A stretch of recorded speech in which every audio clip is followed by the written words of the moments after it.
The I think the way I can sum up the problem with the mainstream, what I call secular Christianity, they're secular faiths, no matter how they want to designate themselves. If they're playing around with the mammon, they would require you to be involved in generating the mammon in order to support their cause, which brings the state into complete control and jurisdiction, because they're using the monopoly board money that is not theirs. Therefore, they can be easily regulated and told whether they can open or close due to whatever reason the state says.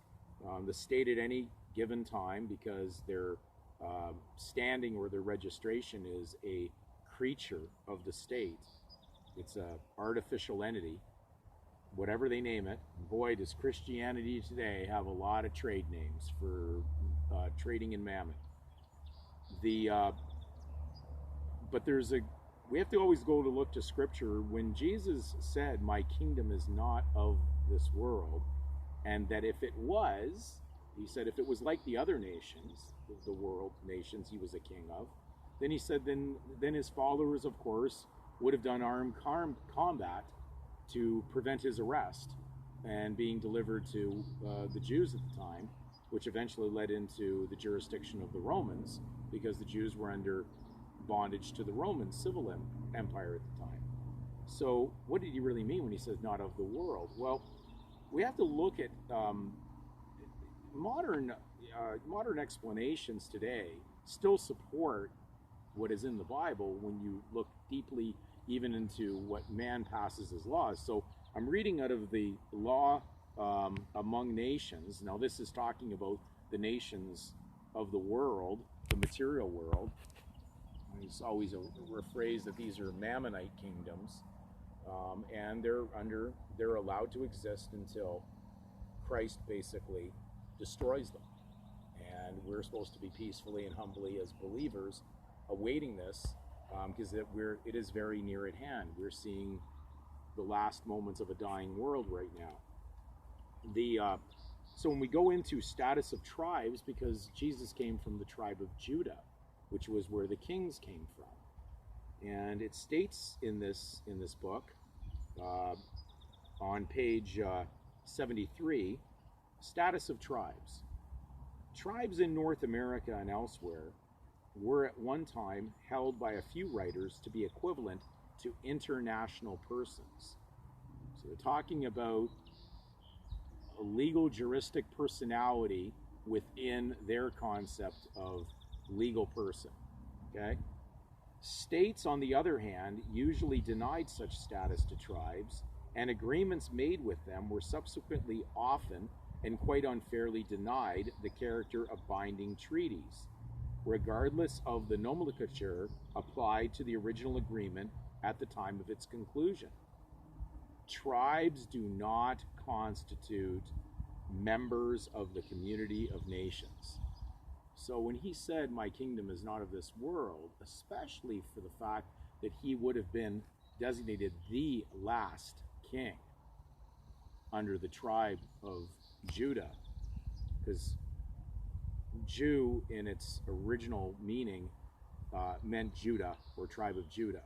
So he came from the very tribe that carried the kingly bloodline, and eventually led to him, of course, being the anointed Messiah and King of the highest reigning supremacy of God kingdom. No other kingdom can outdo this one, and that is why God has its supremacy, despite the fact that the majority of the world would like to remain themselves as claiming to be dual citizens, when there's nothing speaking of that in Scripture. So God's followers, or Jesus Christ's disciples, are set apart believers from the world. They're not of the world because their king was not of the world, and his kingdom is not of the world.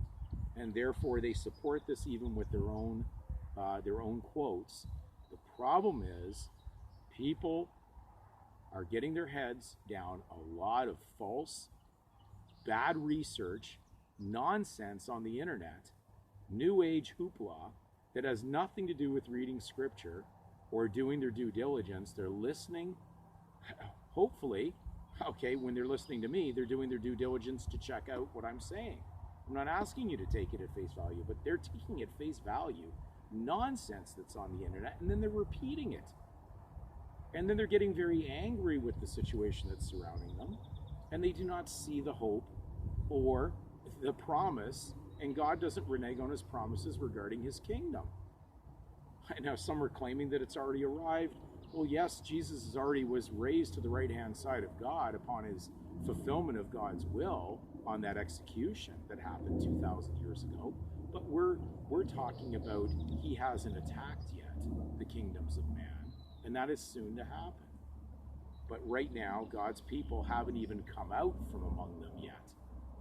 It wasn't the Reformation movement, so that's just a reforming nonsense of the Catholic Church, because the one of the largest Protestant movements would have been the Church of England, and all they did was protest, and they're still, according to their constitution, a branch of papal Rome.